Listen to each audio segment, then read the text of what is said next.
Is it about realising potential that gets you so excited? What's the reason behind it? I put it on a scale for people to better understand, on a scale of 1 to 10. Now, I respect the fact you must have choice. So my first bit of advice for any budding entrepreneur is get choice. Choice is about money. It's about achievement. It's about relationships. And if you have choice of what you can spend your time on, that is a massive, massive blessing. That's a first milestone. So big advice to entrepreneurs: get yourself into that position of choice that you can then not be pushed or led or let circumstances dictate you, but actually start to think, what can I possibly do? So answer of scale of 1 to 10, what do I enjoy doing? Achieving a goal, 1 or 2. But a goal doesn't last once you've achieved it. It's done, it's past, it's history. So then you say, okay, what matters? What matters is whatever you do sustains. So it keeps going.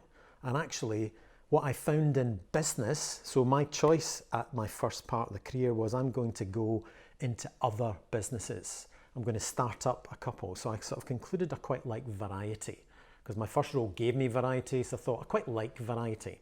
And again, nobody tells you what to do. You have to experience it.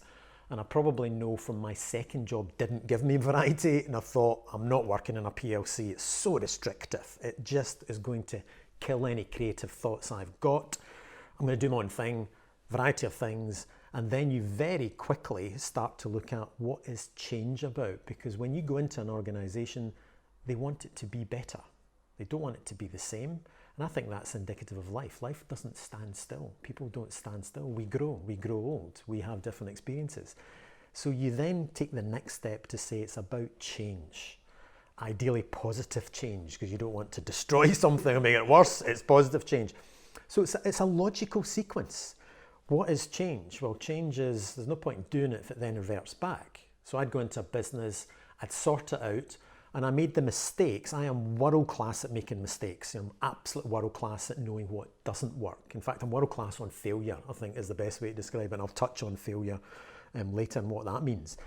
But you do it in step by step. So change, positive, got to sustain. First business I get involved in to sort it out, I did it by strength of will and personality. Worked. Then it didn't. It fell back. As soon as I went away, as soon as I took my foot off the gas, it fell back. You then say, what's the point in change unless it sustains and actually then goes on? So how do you do that? Well, you have to persuade people, because you can't force things through by strength of will or personality. Even if it's positive, you can't force it through. You have to persuade. Soon as you take that step, and again, huge tip to entrepreneurs, some of them will do it naturally. Some might be very ideas focused and in their own heads. Success is down to persuasion, persuading others, staff members, team members, investors, whoever else, that the change is the right thing to do and it's something that they should do. Because again, I think I can start something, I can sustain nothing. And that's just a fact of a matter in my experience. I would never have thought that when I was 20, 25, probably even 30.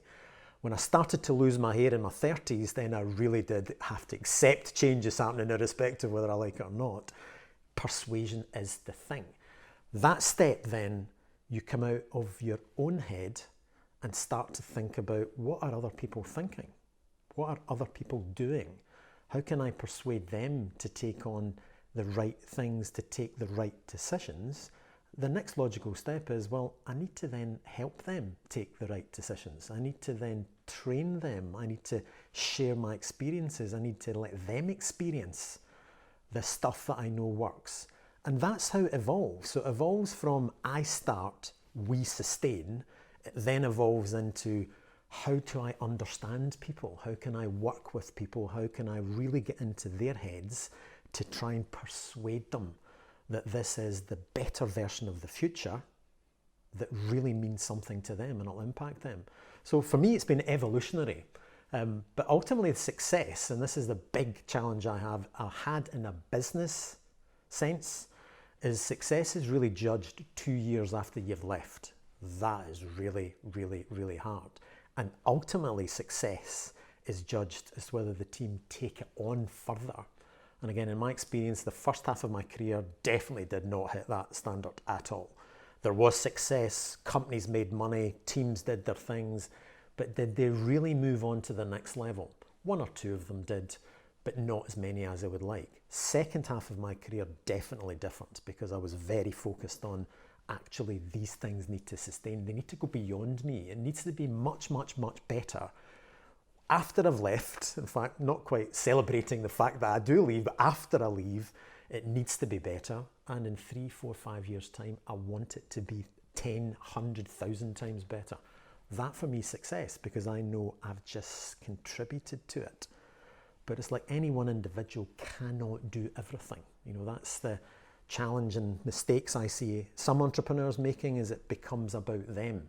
It's not about them. It's about the people that you need to persuade to take that organisation on.